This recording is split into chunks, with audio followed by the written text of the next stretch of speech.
All right, welcome back to the Eagle Homes podcast.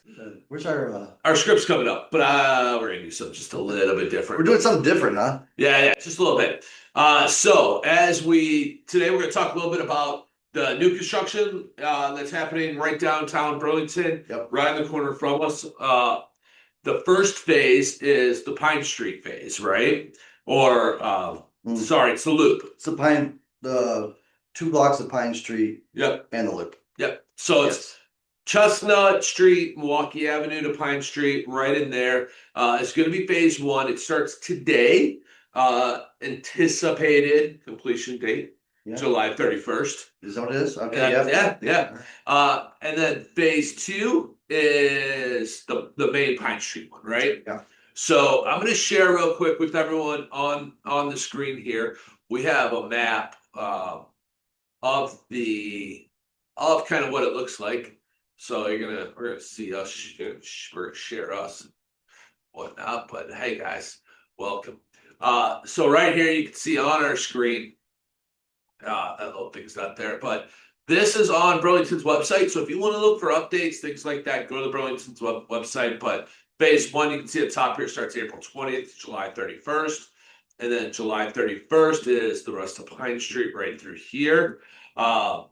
We can even help out. We can throw this link into the comments later. Yeah. And of course, our edited version that goes on YouTube later this week at Eagle Homes 72 is our handle for our YouTube channel. Right. We'll make sure the link's provided in there. Gracie, our wonderful editor, will take care of that. Thanks, Gracie.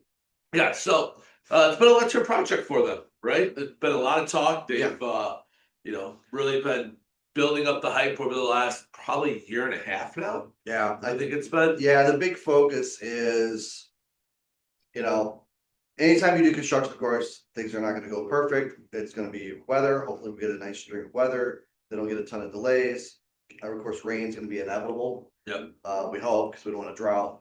That would be the obstacle we've been experiencing, but we don't want either. Yeah. But the big thing is the big concern, and there's a whole advocacy thing that's been set up, some funding that's been set up if some of the local businesses are impacted by people just not wanting to come downtown and do the traffic. So, and all the businesses downtown pay attention to their Facebook pages, their websites. They've got alternate instructions. Some of them have entrances in the back of their buildings and things like that. There's all kinds of parking instructions. At the end of the day, we do have the parking facility downtown. There's a 3-level parking garage. Yeah. That you're literally pretty much two to 3 blocks from everything downtown. So just pretend you're in Chicago, in a big city.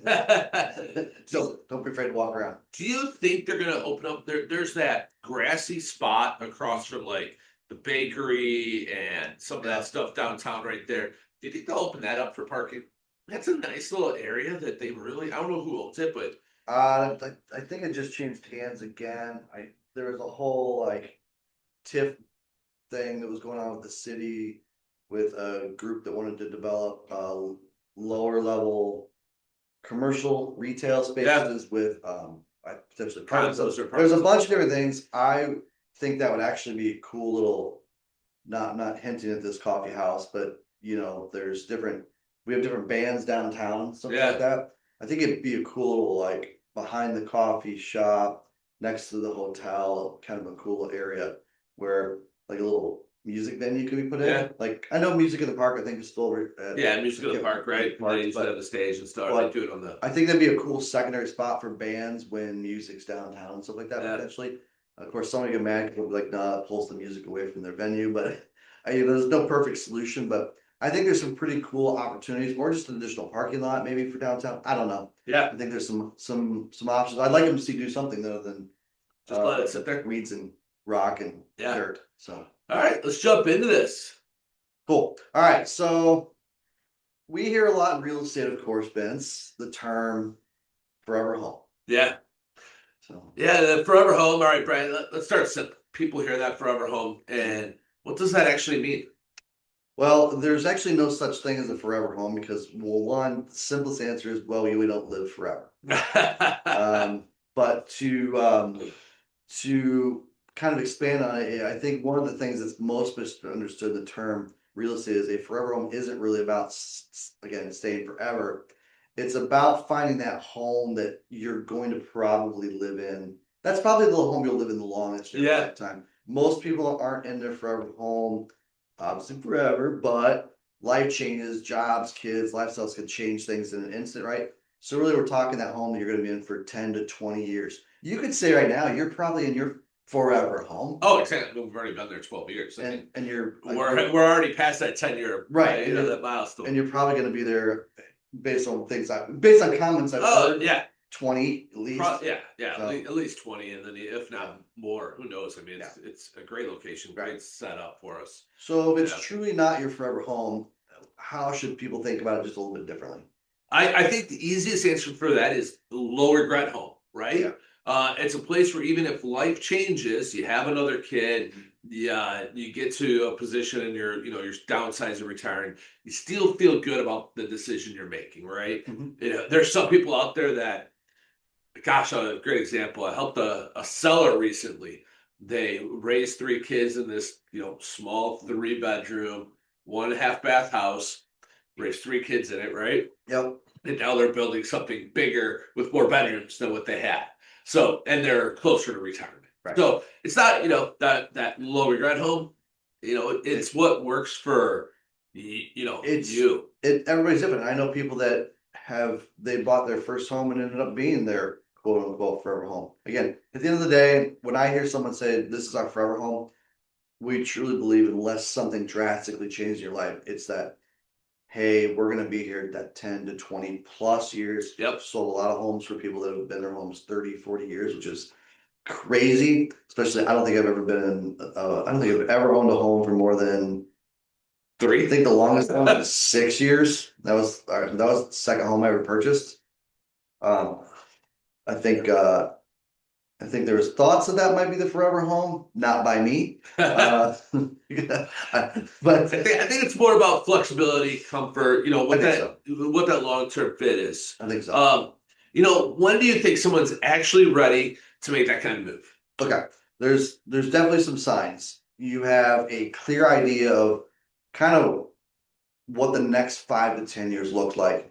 You're maybe in a position where you're like career wise, you don't have a career where you're gonna all of a sudden have to relocate. Yeah, So you're pretty locked into probably. You're not working at Culver's. You're Probably locked into the established. community. You're at a point where the kids are likely they're in a great school system, the one you like, your community, whatever. You just feel like, especially people tend to not like to move kids. Right. I remember my parents got new jobs when my brother and I was tail end of high school, he was just starting, and they drove till my brother was in college, they drove for the next 4-ish years. I remember 45 minutes to work. Yeah. And then when he got into college, then they finally moved. But we were in our forever home. But jobs changed it a little early. But unless you have to move out of the country, a lot of people will take that extra drive to keep their kids stationary. Yep. Income. If your finances are stable, that's the time you're probably gonna look for that forever home. You're thinking about, just a lifestyle investment, maybe I want the acreage, maybe I want the pool, maybe I want to be on the golf course, maybe I want to be on the water, Yep. a lake home. That's obviously, for many people. But it's location, right? We Yeah. talk about all the time. Location. Yeah. Location. It's a location thing. Yeah. And then maybe it's a point where you're just tired of compromising on some of the bigger things you want in a home. Because when you've compromised, especially on the bigger items, that's when probably like me, you tend to like, well, no, I'm done. Yeah. I've been here 3 years. I'm out. This isn't it. Yeah. Well, and I have a new listing going live, right? Thursday, delayed stats right now. It goes live Thursday. But, they compromised on an extra full bath for a family of 6 for a long time. Yeah. 14 plus years. And, now they're tired of compromising on that extra bathroom. As kids get older and take longer to get ready, it's like, well, crap, we only got 1 full bath. So I would say tired of compromising. I would say the big things are like we said, if I decided to summarize, it'd be location, compromising, and from not only a financial standpoint, just in general, you feel very settled into where you're at. Yeah. Or where you're gonna lifestyle. Where you're gonna buy this home. Yep. For sure. Yeah. All right, so you're ready. What actually matters most when choosing that home? Gosh, I think the biggest thing is focusing on when you cannot change. Okay. There goes Yeah, the things you can't change, you definitely want to Yeah. So that would be, if you're upsizing because of kids or whatever, moving because you want the kids in a certain school district. So location, the size of the lot. Is that a new shirt, Brad? Yeah. You want to take the tag off? No, I don't. Are you going to return it? Oh. Don't rip it off. It's. No, tuck it in. I didn't see it this morning. I know. I didn't see it until just now. Like, I got on dressed. your shirt. I got dressed, but I was on the phone all morning. Yeah. I'm trying to get dressed while I'm on the phone. So I it's love all you agents. location, right? The location, the lot, the neighborhood. What is going to be what you're looking for? And then, like I said, the school district. A lot of people make those decisions on those things you cannot change. You can always update the house. You can always add it. Update the kitchen, put in new flooring, right? That's stuff that's easily changed. But layout's tough to change. Yeah, layout stuff changed. Location, like we've talked about a few times, is hard to change. If the school district's important, I mean, we do have a school of choice in Wisconsin. I know other states do too. But school of choice means, are you willing to commute? Maybe the kids are old enough to drive. I mean, but it's the big things you can structurally, like massive structural changes or add-ons or whatever.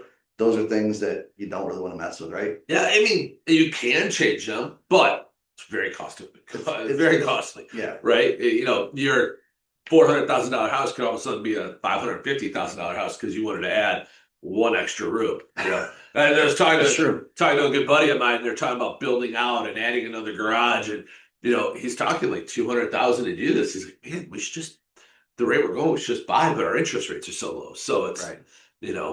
What about flexibility? That's a big one. That's certainly a big one. You look for spaces that can evolve. Kind of mentioned a few of them: extra bedrooms, basements, offices. The more adaptable the home is, the longer it's going to work for you. Right. Because I talk to people all the time, especially first-time home buyers. It's an area where they're like, well, it doesn't have this. Like, well, what can you change? Yeah. And what can you change? Not like you're saying, like the 200,000. What can you change minimally? Is there a spot in the basement where you can, for maybe $10,000, you can add an extra bedroom? Right. Right. And if you have to throw in that egress window, that's costs around $6,000-7,000. Yep. Whatever.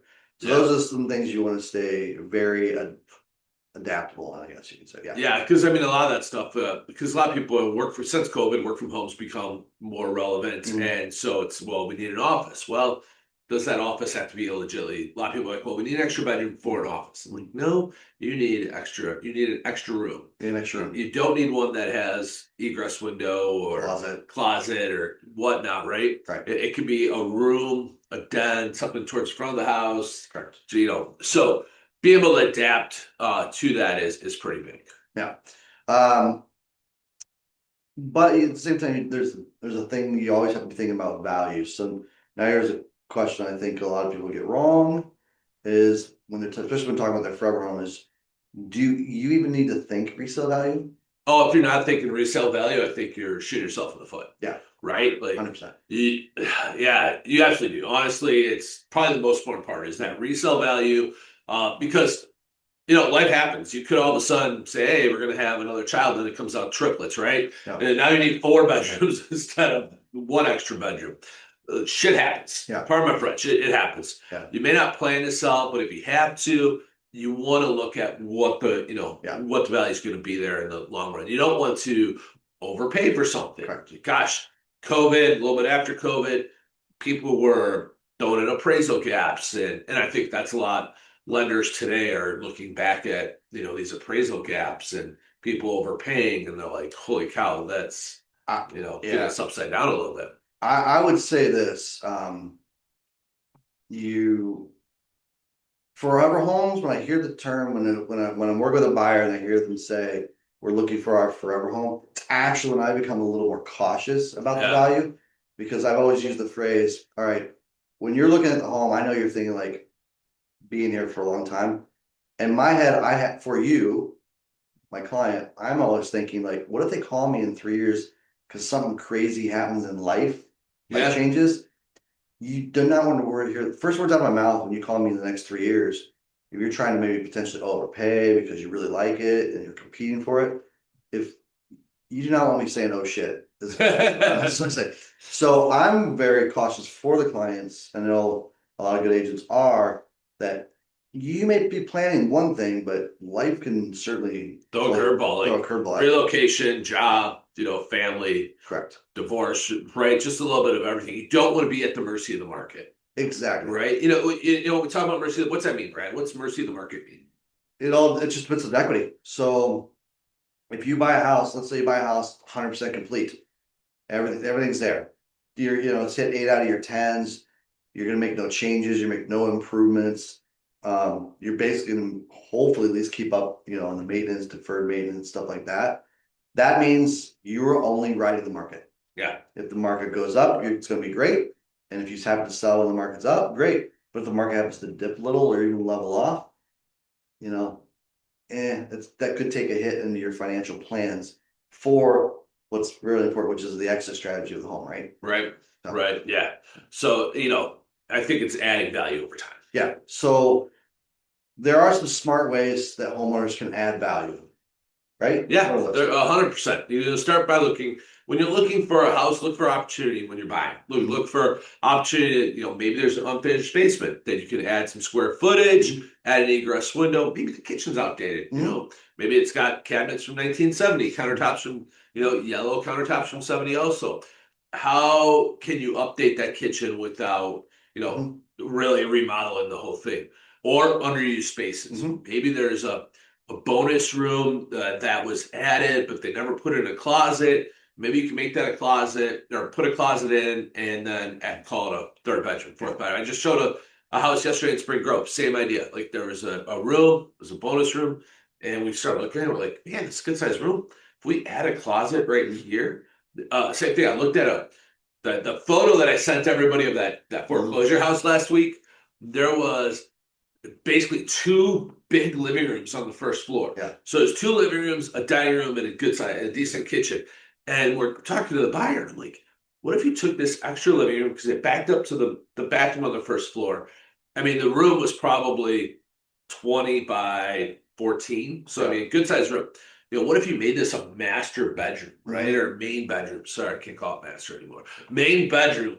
They did finally change that MLS. Oh, really? Main bedroom. Well, if you made it a main bedroom with a walk-in closet, main shower, or main bath, now you got a first floor bedroom with a main everything, right? And then two more bedrooms with a bath upstairs.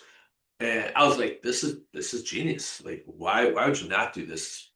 Tons of equity. Sorry. Yeah, I mean, and I'm always cautioning people to think about it because a lot of times people are like, well, I'm going to do this. Well, you really got to stay unless you're really, really certain. But again, you still want to protect yourself against those unknown life changes because all of a sudden, like, well, I'm feeling really good right now. I had this budget of $20,000 on my kitchen remodel. I went to $40,000. You have to ask yourself, am I still comfortable right now if my life were to change? Is what you should ask yourself. Yeah, right. Because even kitchens, even bathrooms, if something happens immediately and you overspend, you could get 50% on the return on that. I think Brad's implying that I'm spending too much money on my deck right now. Well, but I think to ask yourself, not to divulge too much information about you personally and your wife, Yeah. like that.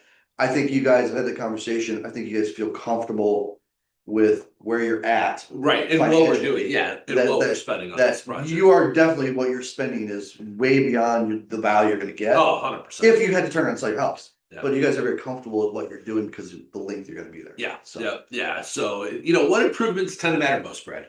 The ones that matter most is one you got to focus on with the buyers, which is kitchens and bathrooms. Yep.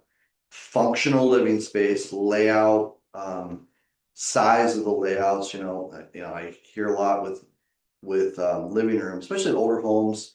I don't know why. You think older homes when I know when I was growing up, there wasn't a TV in every house, every room. There was just TV in the living room. Yeah. And that's where the families congregated.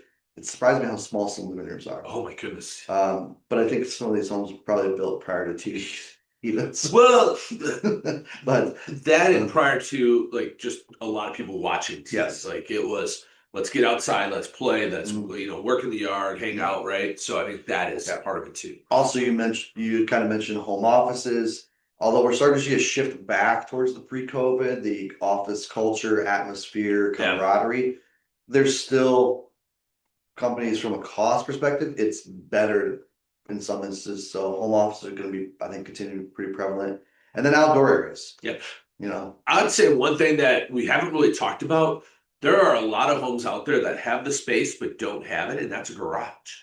yes, Right? If you can add, a decent 1 car, 2 car garage, depending on the size of the house, right? If you're in a small 1,100 square foot house, maybe 2 bedroom, 1 bath, maybe it's a 1 car, it's not that much more to go to a 2 car. Yeah. But, even add a garage to your space, give you a ton of equity. Yeah, and the only thing I'll say on the garages is if you look at appraisals, garages aren't always valued that high, Right. but they're a selling feature because especially when you live in winter states like we do, Yeah. the garage is very sellable. They also in some instances, especially as prevalent as hunting is around here and stuff like that, Yeah. and other outdoor activities. Yep. It's can be the man cave for some people. That's true. Because how many heated garages do you see when you go to homes? A lot. A lot nowadays, yeah. I mean, so a heated door, the insulated doors, the Yep. doors shut, people Yep. party in the garage. Yeah. Yeah. So it's Um, definitely garages are another add. All right. Plus. All right, those are some of the exciting things that we mentioned. Yep. What are some of the less exciting stuff? I think it's the ones that continue to keep their value of your home. So your roof, your windows, your mechanicals, things like that, those things protect your value and make your home easier to sell when the time comes. Siding, going from aluminum or vinyl siding to an LV to a plank or hardy board siding, right? They're not exciting. I can tell you the first two ones you mentioned, which is the roof and windows. Because when I'm going through homes with clients and we're looking to buy, it's like, all right, if those are newer, those are your massive expenses that when they were just replaced or or you've got 10 plus years left in them, Yeah. you can say, well, you're going to avoid these major things. That allows you to do some of those smaller expense items, instead of $20,000 for a new roof, then it's the $20,000 for the kitchen, right? Yep. Things like that. Well, and I will, even when I work with buyers, I tell them, right, those things, roof, windows, mechanicals, are must-haves. Right. Kitchen, not a must-have. Right. Updated bathroom, not a must-have. Correct. So if your roof starts to leak, you have to fix it. So if your kitchen counters start to chip, you don't have to fix that. Right. Right. Exactly. So it's just those bigger expenses, and I'll tell you that new list that coming live, new roof, new windows, new siding, new well pump, a lot of new hot water heaters, so a lot new appliances, so a lot of the big ticket items. A little outdated though. Yeah. We call it well maintained. Not necessarily going to do a lot to your value, but it does. It does. It does to your value. And again, kind of like the garage thing I mentioned, where with what you don't get in value add, you certainly get in sellability and the attractiveness to buyers. Right. You're not going to add. Yeah. You're not going to add a ton like increase in the price, the selling price. You're going to drive buyers that are like, oh, this is great. I don't have to worry about these big ticket items. Correct. So when we're looking at, talking about this forever home, Brad, I thought the reason you did forever was like for golf. Forever. But what's a big takeaway here for someone thinking about a forever home? Well, first of all, if I would have been a little bit more creative this morning, I could have worked in some golf things with that terminology. But at the end of the day, it's a fine phrase. We know what it means. It just means, again, that home here stay the longest. But you still want to ask yourself, if my life somehow drastically changes in the next 5 to 10 years, will I still be in a strong position with this home? Yep. That's what you have to ask yourself. Yeah. Okay. And I think over the last 2 or 3 years, both you and I have helped buyers that have only been in their home 2 years or less, and it was tight, right? Luckily, someone will put a little equity in the house, but it was, they walked away with some money, but it wasn't, We are coming out of a period which I think we're coming out of it. Indicators are where normal appreciation. I'm telling you, what's normal appreciation? Normal appreciation is about 1 to 3%. We're coming off of probably almost a decade now of worst case like 6-7%. We've been in double digit appreciations for several years. That over a 2-year period, then you're fine. But now we've got slow appreciation rates, which I think are going to continue and get down to maybe close to norms at least. I only hold on to a home 2 years. You may have be in a situation where you're not going to get out of it. Right.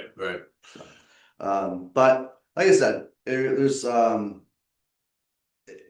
that's just different things. And if they say yes to that, Yeah, then they're just not buying a forever home. They're making a smart, long-term decision, right? Yeah. So, and if you do keep it longer, you're just going to be in an even better position, right? 100%. Yeah. So if you're thinking of making that move, whether it's your first home or your next long-term home or a forever home, we'd love to help you think your way and make sure you're doing it the right way. Yeah, you can reach out to us anytime. And as always, we appreciate you listening to the Eagles Nest podcast. Don't forget, be patient, support those downtown businesses throughout this construction. It's actually not a horrible time frame. It's basically this summer. It's one summer, but after it, it's really going to be beautiful. Right? It's all about that long-term value. Exactly. So have a great week, everyone. We'll talk to you later. Bye.